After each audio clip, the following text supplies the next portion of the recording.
Doctor ortho, अब दर्द भी घुटने टेकेगा। बैरवा के गढ़ में बेनीवाल की एंट्री। राजस्थान की तपती धरती पर इस वक्त सिर्फ गर्मी नहीं बढ़ रही, बल्कि सियासत का तापमान भी लगातार चढ़ता जा रहा है। दूदू के मोजामाबाद स्थित दादू पाल का भैरना धाम में 27 मई को होने वाली जन महापंचायत अब केवल एक स्थानीय आंदोलन नहीं रह गई है। यह धीरे धीरे राजस्थान की राजनीति के सबसे बड़े शक्ति प्रदर्शन में बदलती हुई दिखाई दे रही है। और इस पूरे आंदोलन के केंद्र में है राष्ट्रीय लोकतांत्रिक पार्टी के सुप्रीमो और नागौर सांसद हनुमान बेनीवाल। हनुमान बेनीवाल लंबे समय बाद अपने पुराने आक्रामक अंदाज में नजर आ रहे हैं। इस बार उनका निशाना सीधे राजस्थान सरकार और खास तौर पर उप मुख्यमंत्री प्रेमचंद बैरवा का राजनीतिक गढ़ दूदू है। राजनीतिक गलियारों में इस महापंचायत को सिर्फ गोचर भूमि बचाने का आंदोलन नहीं, बल्कि 2028 विधानसभा चुनावों की बड़ी तैयारी के तौर पर भी देखा जा रहा है। वैसे तो अगर हनुमान बेनीवाल की बात करें, जब भी प्रदेश के अंदर राजस्थान में कोई भी किसी तरह का आंदोलन होता है, प्रोटेस्ट होता है, तो वो हमेशा से जो भी वर्ग होता है जो उस प्रोटेस्ट को कर रहा है उसकी आवाज उठाते हैं। अब पूरा विवाद दूदू के दादू पाल का भैरना धाम और उसके आसपास की सैकड़ों बीघा गोचर भूमि को लेकर खड़ा हुआ। सरकार और रीको द्वारा यहां एक विशाल औद्योगिक क्षेत्र विकसित करने की योजना बनाई जा रही है, लेकिन स्थानीय ग्रामीण, किसान और संत समाज इस फैसले के खिलाफ खुलकर मैदान में उतर आए हैं। गांव में लोग इसे सिर्फ जमीन का मुद्दा नहीं, बल्कि अपनी आस्था, पर्यावरण और अस्तित्व की लड़ाई बता रहे हैं। ग्रामीणों का कहना है कि जिस जमीन पर पीढ़ियों से मवेशी चरते आए, जहां हजारों पेड़ गांव को जीवन देते हैं, वहां अब फैक्ट्रियां और मशीनों का जंगल बसाने की तैयारी हो रही है। तो ये कितना बड़ा खतरा है वातावरण के लिए भी उस क्षेत्र के। और सबसे भावुक तस्वीर इस आंदोलन में शामिल संतों की है। भीषण 45 डिग्री टेम्परेचर और लू के थपेड़ों के बीच भी दादू पंथ के साधु संत पिछले कई दिनों से धूनी रमाकर अग्नि तप कर रहे हैं। वह जंगल और गोचर भूमि बचाने की मांग को लेकर अनिश्चितकाल धरने पर बैठे हैं। यही संत अब इस आंदोलन का चेहरा बन चुके हैं और इसी संत समाज के आह्वान पर हनुमान बेनीवाल ने अपनी पूरी राजनीतिक ताकत झोंक दी है।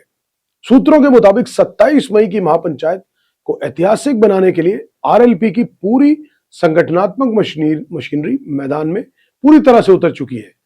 जयपुर स्थित जालपुरा आवास पर आज पार्टी पदाधिकारियों और कार्यकर्ताओं की बड़ी बैठक बुलाई गई, जिसमें महापंचायत की रणनीति, भीड़ जुटाने और रूट मैप पर चर्चा हुई है। दूसरी तरफ गांव-गांव में आरएलपी कार्यकर्ता पारंपरिक तरीके से पीले चावल बांटकर लोगों को महापंचायत का न्योता दे रहे हैं। बीजोलाव, जैकमपुरा, हटूपुरा, पवालिया, बिचोन और मौजूमाबाद जैसे गांव में कार्यकर्ता घर घर जाकर लोगों से अपनी माटी और गोचर भूमि बचाने के लिए एकजुट होने की अपील कर रहे हैं। गांव में माहौल ऐसा बन चुका है जैसे कोई बड़ा जन आंदोलन आकार ले रहा हो। अब राजनीतिक जानकारों की अगर बात करें तो वो ये मानते हैं कि आंदोलन केवल पर्यावरण या धार्मिक भावना तक सीमित नहीं रह गया है। इसके पीछे बेनीवाल की बड़ी राजनीतिक रणनीति भी साफ नजर आ रही है। दूदू क्षेत्र लंबे समय से भाजपा नेताओं को मजबूत गढ़ माना जाता रहा है। ऐसे में यहां इतनी बड़ी भीड़ जुटाकर बेनीवाल सीधे तौर पर भाजपा और उप मुख्यमंत्री प्रेमचंद बैरवा को चुनौती देना चाहते हैं। इसके साथ ही यह आंदोलन जयपुर और अजमेर संभाग के ग्रामीण वोट बैंक को साधने की कोशिश भी माना जा रहा है। खास तौर पर किसान, जाट और युवा वर्ग में बेनीवाल की पकड़ मजबूत करने की रणनीति साफ दिखाई दे रही है। 27 मई को मंच पर एक अनोखा दृश्य देखने को मिल सकता है। मंच पर जहां एक तरफ दादू पंथ के संत और महंत मौजूद होंगे, तो वहीं दूसरी तरफ हनुमान बेनीवाल अपने पुराने अंदाज में सरकार पर हमला बोलते हुए नजर आ सकते हैं। उनके साथ पार्टी के प्रदेश प्रभारी दिलीप चौधरी, किसान नेता रामदयाल ओला और कनिका बेनीवाल भी मंच साझा करेंगी।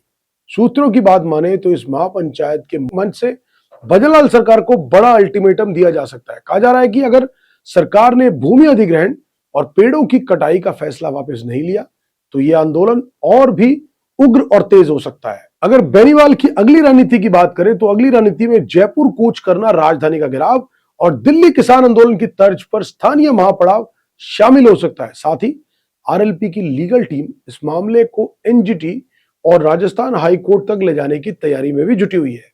दूसरी तरफ भाजपा फिलहाल बेहद सतर्क नजर आ रही है। चूंकि उप मुख्यमंत्री प्रेमचंद बैरवा का क्षेत्र है, इसलिए पार्टी खुलकर प्रक्रिया देने से बच रही है। वहीं कांग्रेस भी इस आंदोलन को लेकर दुविधा में दिखाई दे रही है। हालांकि अंदर खाने कई किसान और जाट नेताओं का समर्थन इस आंदोलन के को मिलने की चर्चाएं भी लगातार तेज है। अब नजरें 27 मई पर टिकी है, क्योंकि दूदू की यह महापंचायत सिर्फ जमीन बचाने की लड़ाई नहीं, बल्कि राजस्थान की बदलती राजनीति का बड़ा संकेत भी बन सकती है। डॉक्टर ऑर्थो, अब दर्द भी घुटने टेकेगा।